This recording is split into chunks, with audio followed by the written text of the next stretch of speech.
झूठ से इंसान मिलता नहीं, लफ्ज़ों से खुदा बहकता नहीं। झूठ से इंसान मिलता नहीं, लफ्ज़ों से खुदा बहकता नहीं।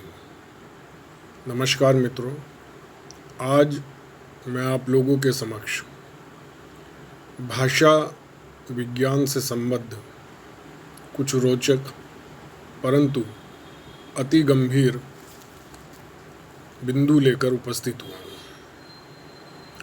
भाषा क्या है? यदि सामान्यतः यह किसी से पूछा जाए तो वह दो टूक शब्दों में बहुत सरलता से कह देगा कि भाषा अभिव्यक्ति का माध्यम है।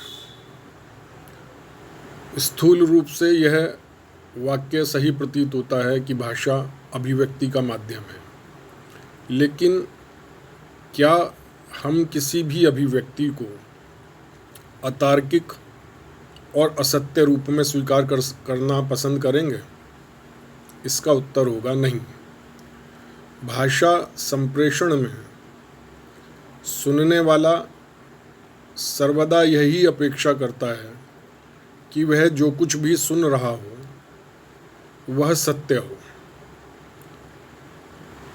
प्रारंभिक रूप से यदि उसका मस्तिष्क उसे स्वीकार ना भी कर रहा हो, तब भी सुनने वाले की अभिप्सा यही रहती है कि वह कम से कम तार्किक हो, ताकि उस पर चिंतन, मनन और अनुशीलन करके उसको स्वीकार किया जा सके एक सत्य के रूप में। मनुष्य का जब विकास हुआ और उसने भौतिक रूप से और सामाजिक रूप से उन्नत अवस्थाओं की ओर चलना प्रारंभ किया, उस दौर में भाषा का विकास भी होना प्रारंभ हुआ। यह हम सब समझते हैं कि प्रारंभिक समय में जो भाषा थी वो मूलतः सांकेतिक थी और मनुष्य संकेतों के माध्यम से ही जो है वो अपनी बात एक दूसरे तक पहुंचाता था। परंतु कालांतर में स्थितियां ये हुई कि मनुष्य ने कुछ शब्दों को बोलना जो है वो प्रारंभ किया और उसने उन शब्दों के माध्यम से अपने मन की जो स्थिति है उसको अभिव्यक्त करना प्रारंभ किया, या अगर और स्पष्ट रूप से कहें तो उसके मस्तिष्क में जो विचार चल रहे थे उन्हें अभिव्यक्त करना प्रारंभ किया। लेकिन हम सब ये जानते हैं कि जिस समय मनुष्य ने अपनी अभिव्यक्ति को विकास देना प्रारंभ किया, उसी समय मनुष्य ने स्वार्थवश या अपनी व्यक्तिक प्रवृत्तियों के कारण, दोनों के, स्वार्थवश या अपनी व्यक्तिक प्रवृत्तियों के कारण असत्य बोलना भी प्रारंभ किया।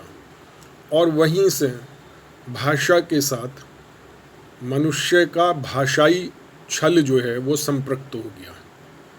मनुष्य ये समझ गया कि स्वयं को अभिव्यक्त करने के लिए भाषा तो उसके पास है, लेकिन उस भाषा का प्रयोग कैसा करना है और किन शब्दों में करना है और किन बातों को छिपाकर करना है, यह भी उसके बोध का विषय बना। और अंततः मनुष्य ने अपनी भाषाई जो संप्रेषण शक्ति है उसमें असत्य बोलना भी प्रारंभ कर दिया। जैसा कि मैंने पहले ही कहा, तो उसके दो ही कारण थे, या तो स्वार्थ था उसका, या यह मनुष्य की एक जो संरचना है, दैहिक संरचना, और उसकी जो वैचारिक क्षमता है मस्तिष्क की, उसका यह एक हिस्सा ही था, उसकी नैसर्गिक प्रवृत्ति ही थी। बाद में अध्यात्म में असत्य बोलने ना बोलने के फायदे गिनाए गए, वो भाषा विज्ञान का विषय नहीं है। एक भाषा विज्ञान के प्रोफेसर के रूप में मैंने अनेक कक्षाओं में स्नातकोत्तर के अपने विद्यार्थियों से पूछा कि यदि भाषा अभिव्यक्ति का माध्यम है तो मैं यह जानना चाहता हूँ कि ठीक इस समय जब आप मेरा व्याख्यान सुन रहे हैं, आपके मस्तिष्क में क्या चल रहा है, वह खड़े होकर बताइए। मित्रों, इस समय जब आप मेरा यह वीडियो देख रहे हैं, यही प्रश्न मेरा आपसे भी है। ठीक इन क्षणों में, जिन क्षणों में आप मुझे इस समय देख रहे हैं इस वीडियो में, क्या मात्र और मात्र आपके विषय में केवल जो मैं बोल रहा हूँ वही विद्यमान है, या आपके जीवन की अन्य प्रसंग भी उसमें सम्मिश्रित हैं? आपकी एकाग्रता हो सकती है इस व्याख्यान पर हो, लेकिन समानांतर रूप से आप अनुभव कीजिए कि अधिकांश के मस्तिष्क में अन्य तथ्य भी, अन्य बातें भी आ रही होंगी, जा रही होंगी, आ रही होंगी, जा रही होंगी। इस प्रकार से जब हम किसी से ये पूछते हैं तात्कालिक रूप से कि ठीक इसी समय आपके मस्तिष्क में जो विचार हैं उनको आप अभिव्यक्त कीजिए, तो वह उन्हें नहीं करता। इसके स्थान पर वह उन विचारों को अभिव्यक्त करता है जो उस समय विशेष, स्थान विशेष और प्रसंग विशेष के परिप्रेक्ष्य में उसे उचित लगते हैं। इस आधार पर जब मैंने मनुष्य की भाषाई प्रवृत्ति का अनुशीलन किया एक भाषा विज्ञान के प्रोफेसर के नाते, तो मैंने ये पाया कि भाषा अभिव्यक्ति का माध्यम है, यह वाक्य पूर्ण नहीं है। भाषा अभिव्यक्ति का माध्यम है, यह वाक्य पूर्ण नहीं है, बल्कि पूर्ण और सटीक वाक्य यह है कि भाषा जैसा हम चाहते हैं, एज वी वांट और एज वी डिज़ायर, जैसा हम चाहते हैं वैसी अभिव्यक्ति का माध्यम है। आप भाषा विज्ञान की जितनी भी पुस्तकें पढ़ेंगे उन सब में भी संयोगवश भाषा के संदर्भ में सिर्फ यही लिखा हुआ है कि भाषा अभिव्यक्ति का माध्यम है। लेकिन भाषा विज्ञान के प्रोफेसर के नाते कहिए या भाषा विज्ञान के एक गंभीर विद्यार्थी के नाते कहिए, मैंने यह अनुभव किया है और तार्किक कसौटी पर इसको कसा है कि भाषा वस्तुतः मात्र अभिव्यक्ति का माध्यम नहीं है।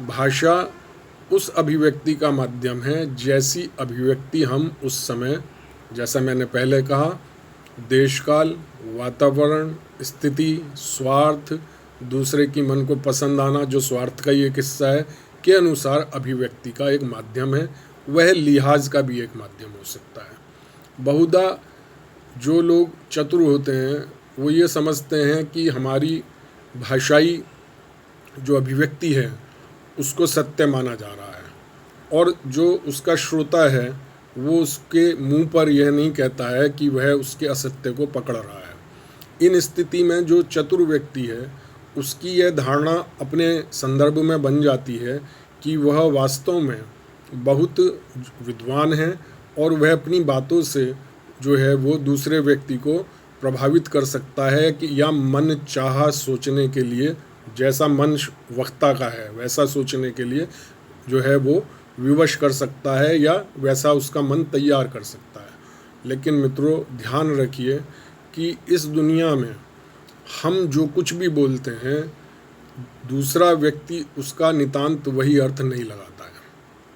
उसके 2-3 कारण हो सकते हैं। पहला कारण उसकी मानसिक क्षमता वो नहीं हो सकती है।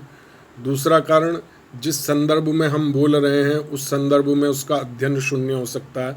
उदाहरणार्थ, यदि आप श्रीमद् भगवद गीता के बारे में किसी से बात करें और उसने उसका अध्ययन नहीं किया हुआ, तो वो उसकी जो अर्थ है और जो भाव है उसको उस गहनता तक पकड़ने में अक्षम रहेगा जिस गहनता तक उसको पूर्व में पढ़े हुए व्यक्ति के समक्ष बोला जाए। तीसरी बात यह है कि, और जो सबसे महत्वपूर्ण बात है, लेकिन भाषा विज्ञान इसका अध्ययन नहीं करता, श्रोता के द्वारा जो हमारा अर्थ ग्रहण किया जाना है वह श्रोता की अपनी जो मानसिकता है उसके अनुरूप भी और उस पर भी निर्भर करता है। यदि हम किसी व्यक्ति से ऐसा वाक्य बोलते हैं जो हमारी सज्जनता से परिपूर्ण है, लेकिन दूसरा व्यक्ति हमेशा ही गलत कार्य करने का इच्छुक रहा हो और करता रहा हो, तो वह हमारे सही कार्य को भी अपने मानसिक स्तर के अनुरूप गलत ही समझेगा। एक बड़ा स्थूल उदाहरण देता हूँ कि जब कभी हम लोगों के लेख छपते थे, जब हम भी विद्यार्थी थे और अभी भी हैं, लेकिन जब एकेडमिक रूप से विद्यार्थी थे, तो किसी व्यक्ति विशेष को जब हम उन लेखों का छपना बताते थे तो उसका हमसे प्रश्न होता था, क्या जुगाड़ किया। अब हम उसको अपने लेख के छपने की महत्ता बता रहे हैं और उससे एप्रिसिएशन या उससे हम प्रशंसा पाना चाहते हैं, लेकिन उसकी जो मानसिकता है वह कहाँ केंद्रित है कि किस जुगाड़ से लेख छपा। कालांतर में जब उस व्यक्ति के जीवन का जो है वो तात्विक अध्ययन किया गया तो यह पाया गया कि उस व्यक्ति विशेष ने जीवन में जो कुछ भी पाया था वह जुगाड़ से पाया था। तो ऐसे व्यक्ति के समक्ष यदि कोई छात्र या विद्यार्थी या शोधार्थी या कोई लेखक अपने लेख विशेष को उपस्थित करेगा तो वह व्यक्ति भाषाई रूप से यह बताए जाने पर भी कि यह लेख जो है छपा है, देखिए मैंने परिश्रम से छापा है, अंततः यही मानेगा कि वह जुगाड़ से छपा है। तो इससे भी स्पष्ट होता है कि भाषा जो है वो अभिव्यक्ति का माध्यम है, जैसा हम चाहते हैं वैसी अभिव्यक्ति का माध्यम है, लेकिन उसका अर्थ दूसरा क्या ग्रहण करेगा यह उस व्यक्ति की अपनी भी जो कार्य पद्धति है या जो प्रवृत्ति है उस पर जो है वो निर्भर करता है।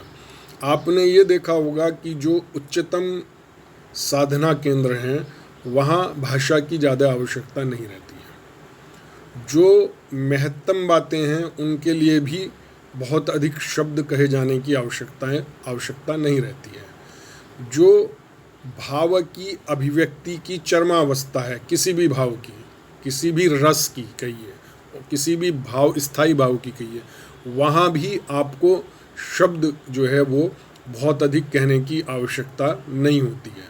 मूलतः जो है हमारा मौद्रिक जो अभिव्यक्ति है और जो हमारी दैहिक अभिव्यक्ति है वह हमारे मंतव्य को जो है वो स्पष्ट करती है। उदाहरणार्थ जो मैं स्नातकोत्तर की कक्षाओं में उदाहरण देता हूँ अपने विद्यार्थियों को कि एक छोटा बच्चा देखिए, आप उसको गोदी में लीजिए और आप उसको डांटने का प्रयास कीजिए, लेकिन आप मुस्कुरा कर डांटिए, आपके हप हप, वह बच्चा कभी नहीं रोएगा, क्योंकि वह आपकी जो मौद्रिक भंगिमा जो है उसको भी वह पढ़ रहा है, वो गोद का बच्चा जो अभी बोल भी नहीं पाता है। लेकिन यदि आपकी मुद्रा कठोरता वाली है और आप उसको हल्के से भी गाल पे टच कर देंगे तो वह चिल्लाकर रोने लगेगा।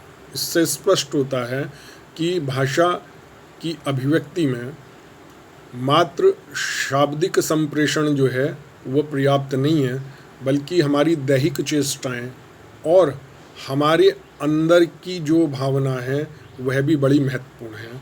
और यहाँ पर एक बड़ा अद्भुत सिद्धांत जो है वो निकलकर सामने आता है, जिसको मैं व्यक्तिगत रूप से वाइब्रेशन थ्योरी कहता हूँ। जो आपकी कंपन का जो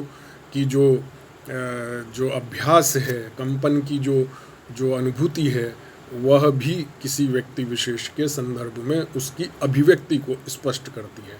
और इसलिए आपने कई बार ये देखा होगा कि कई अपरिचित व्यक्तियों के सामने आने पर आपको बहुत अच्छा लगता है और कई अपरिचित व्यक्तियों के सामने आने पर, जबकि वह भी नहीं बोला पहले वाला और यह भी कुछ नहीं बोला, आपको अच्छा नहीं लगता है।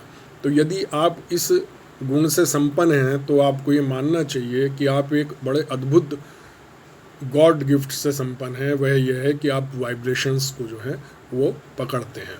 बहुत सारे लोग वाइब्रेशन के थ्रू लेखन के माध्यम से प्रिडिक्शन का कार्य भी करते हैं, भविष्यवाणियाँ भी करते हैं। वो बहुत सूक्ष्म चिंतक और विश्लेषणकर्ता होते हैं। तो जब भी भाषा के माध्यम से आप ये सोचें कि आप बहुत अधिक कुछ कहना चाहते हैं तो आप यह अनुभव ज़रूर कीजिए कि बहुत सुंदर कहने के लिए और सटीक कहने के लिए बहुत अधिक शब्दों की आवश्यकता नहीं होती है। इसलिए हम देखते हैं कि एक निबंध की अपेक्षा एक कविता जो है वो बहुत सटीक और बहुत प्रभावकारी जो है वो प्रभाव छोड़ती है।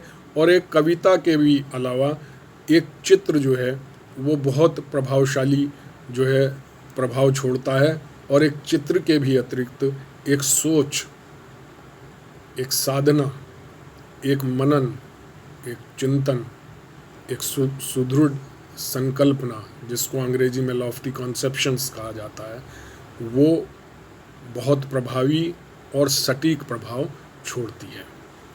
आज की इस वीडियो के माध्यम से यही बताने का प्रयास किया गया है कि भाषा का संक्षिप्त और सटीक प्रयोग साहित्य के लोगों को तो करना ही चाहिए, बल्कि समाज के लोगों को भी करना चाहिए। बहुत अधिक बोलने से बहुत अधिक प्रभाव नहीं पड़ता है, बल्कि कई बार उसका जो प्रभाव है वह नकारात्मक ज़्यादा पड़ जाता है। लेकिन आपका मौन और शब्दों का सही समय पर समुचित प्रयोग जो है वह आपकी भाषा को ही नहीं बल्कि आपके संपूर्ण व्यक्तित्व को जो है वो महत्वपूर्ण और प्रखर बना सकता है औरों के लिए। तो ध्यान रखिए कि भाषा अभिव्यक्ति का क्षीण माध्यम है।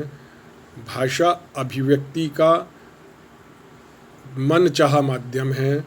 भाषा का छल अंततः स्पष्ट हो जाता है और भाषा अंततः हमारे व्यक्तित्व को प्रतिष्ठित करती है या धूमिल भी कर सकती है। तो समग्र रूप से एक भाषा विज्ञान का प्रोफेसर होने के नाते मैं आपसे यही निवेदन करता हूँ कि भाषा का सुंदर और संक्षिप्त रूप प्रयोग कीजिए। मौन हमेशा अभिव्यक्ति से, शब्दों की अभिव्यक्ति से श्रेष्ठ होता है। ध्यान रखिए, चुप्पी कहा जाता है एक चुप्पी 100 को हराए। शब्दों से आप दूसरों को चुप कर सकते हैं लेकिन उनका दिल नहीं जीत सकते। परंतु सामाजिक जीवन में शाब्दिक अभिव्यक्ति भी आवश्यक है। इस वीडियो को बनाने के लिए भी मैं शाब्दिक अभिव्यक्ति कर ही रहा हूँ। क्योंकि यह सूचित किया जाना मुझे अपरिहार्य प्रतीत हुआ कि जिस भाषा को हम अभिव्यक्ति का सबसे प्रमुख माध्यम मानते हैं, वस्तुतः वह अभिव्यक्ति का सबसे क्षीण माध्यम है। सुंदर और सटीक अभिव्यक्ति, संक्षिप्त और कई बार कुछ ना कहा जाना भी कुछ कहने से अधिक महत्वपूर्ण सिद्ध हो सकता है। धन्यवाद। आपको यदि यह वीडियो पसंद आई हो तो कृपया लाइक, शेयर और कमेंट अवश्य कीजिए। और इस तरीके की वीडियोस को जो मेरी अन्य भी हैं, कृपया अपने मित्रों को भी शेयर कीजिए। इन सभी निवेदनों में कोई भी कार्य ऐसा नहीं है जो शुल्क वाला हो, जिसमें आपको कुछ शुल्क देना पड़े। बस आपको थोड़ा समय देना है और उस समय देने के परिणाम स्वरूप हम साहित्य और व्याकरण और जो इनसे जुड़े हुए अन्य महत्वपूर्ण तथ्य हैं साहित्यिक, वे सत्य रूप में अन्य तक पहुंचा सकते हैं। तो मेरे निवेदन को जो है आप क्रियान्वित करेंगे, मैं इसकी उम्मीद करता हूं। फिर मिलते हैं किसी और रोचक वीडियो के साथ किसी और दिन। तब तक के लिए नमस्कार, धन्यवाद।